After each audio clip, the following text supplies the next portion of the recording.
And action. Hello, Just Fish friends. I thought it was time to make a video because I'm having an awesome hair day.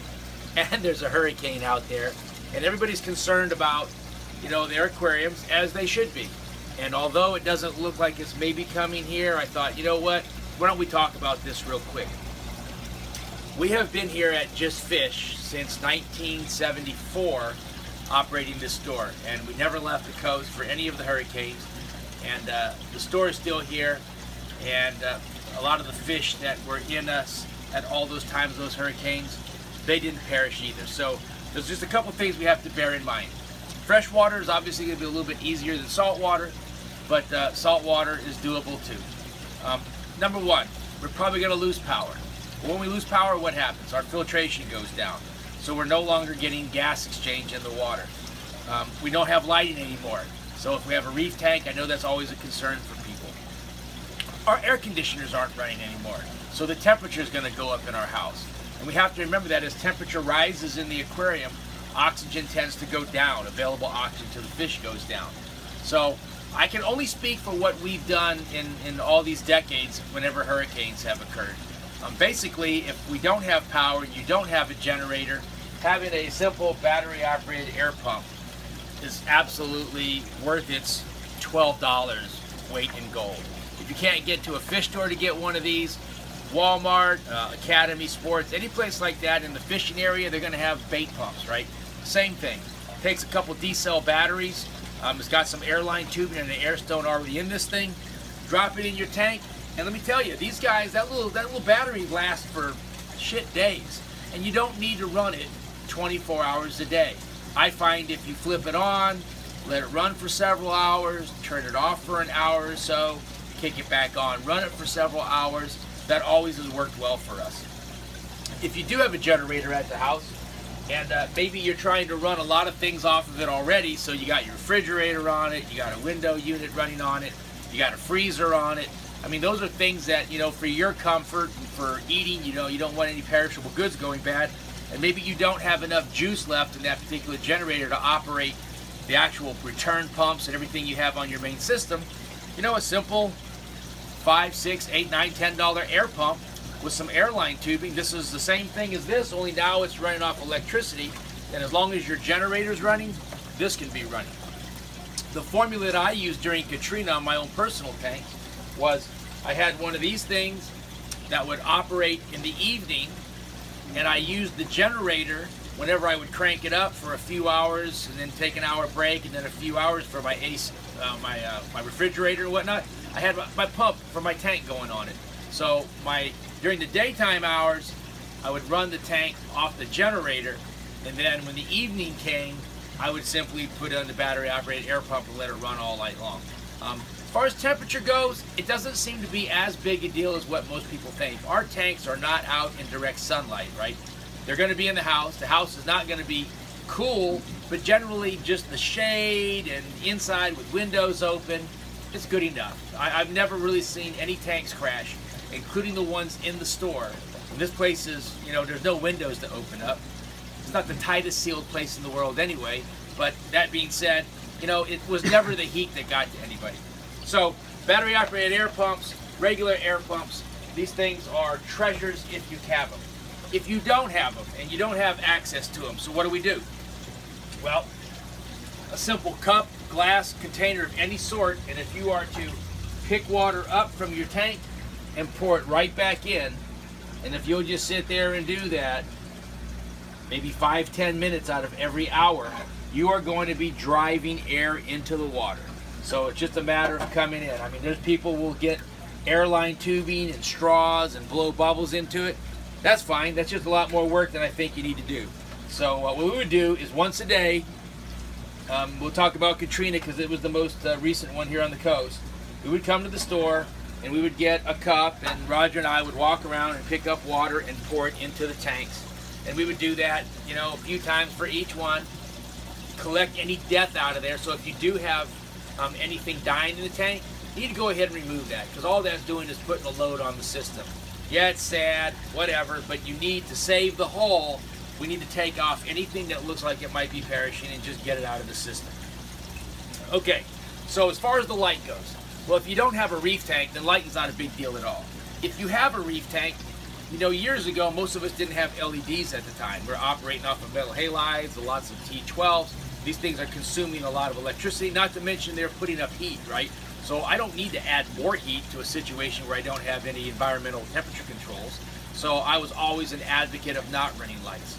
If you have the ability and you have a generator and you're running LED lights, maybe we can just do a shortened period. A couple hours a day should suffice.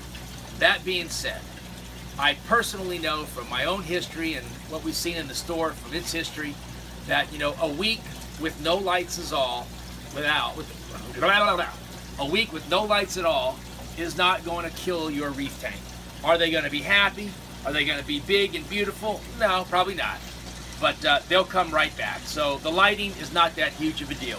If we start stepping beyond a week, you know, then maybe we need to think about trying to get a little bit of light on there on occasion. But I'm not even really uncomfortable with stretching it out to about 14 days. All right, so I want to talk about one more thing before we go on.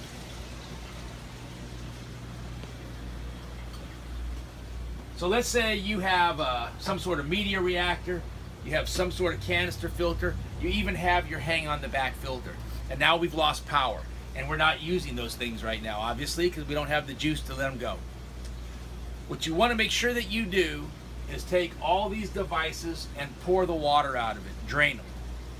What you do not want to do is after 3, 4, 5 days of no power, all of a sudden we get power on and you're excited and you go back to your canister filter, hang on the backs, your reactors, anything like that, and you go plug that in. Well, over the last several days, all the poop and food that these things have been collecting has just been going noxious in that thing. It's rancid, and then you're going to shoot that big gas bomb right into your aquarium, right? So that'd be a big mistake. So everybody who has any kind of power outage, even if it's not from a hurricane or whatever thing, if you've got 2 days, hell, I'd even say a day, a full 24 hours, I would go ahead and drain that down, pour out that water, maybe just give everything a light rinsing, fill it back up, plug it back in, and get it going again. As far as the store here, you know, everybody always is curious about how long things can go. On the freshwater side, in the tanks that were not heavily populated, pretty much 90% everything survived, no power, no air, other than us coming pouring a little bit of water in on occasion. On the saltwater side, 3 days, not a heavily populated system here in the store, pretty much had, you know, 90 to 100% success.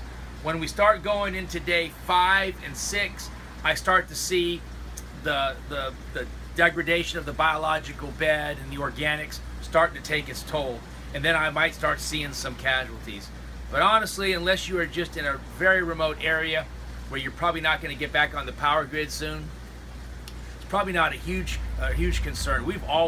I've been fortunate here and the house, but we've always gotten our power back in about 6 days or sooner. So that doesn't seem to be a big deal. So, you know, all my decades of doing this, I can really only help you for that 6 to 7 day mark, but I can give you some other words of encouragement. Roger and I, a year after Katrina goes by, a guy gives us a call, says, hey, I'm buying this house, it took on water, it's foreclosed, I'm getting it, it's over in D'Iberville somewhere. We drive out there because when he bought this house, he was telling us that there's a fish tank in it. And he didn't know if it was worth setting back up, what it was going to cost him, any of these kind of questions. So we drive out there, we go into this house that's, you know, got all the sheetrock cut and everything from water being in it. And they got a 210-gallon aquarium sitting in this thing. And it's got about, I don't know, 10, 12 inches of water in it, Raj. All the rest of that had just evaporated down. Algae's everywhere. It's just a nasty tank, you know. And we walk up looking at filters, seeing what he's got there, trying to get an idea of what it's going to take to get this tank fired back up, what we might charge to go ahead and clean it all out. And right about then, Roger makes a comment, says, hey, and he's looking at the tank, like through a little spot, there's a hole in the algae for whatever reason. I think there's fish in there. So I think we got a stool or something. We got on top of it, we looked down. As I recall, there was a coral banded shrimp alive. There was a handful of damsels. Was that coral beauty angel or something too, Raj? I mean, there was some. What? Clownfish? Clownfish, yep. Clownfish. Look, no power, no AC, a closed up house, just been sitting there. No one knew that there was anything even alive in it.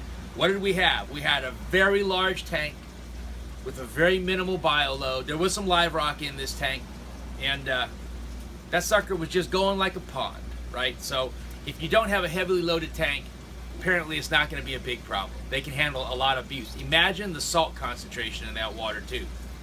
2/3 of it evaporated away, and those guys were still trucking along. So anyway, there's good news. Don't think if you're going to lose your tank. If you got a generator, it's awesome. You don't need to run it 24 hours a day. Just make sure you give it several hours during the day.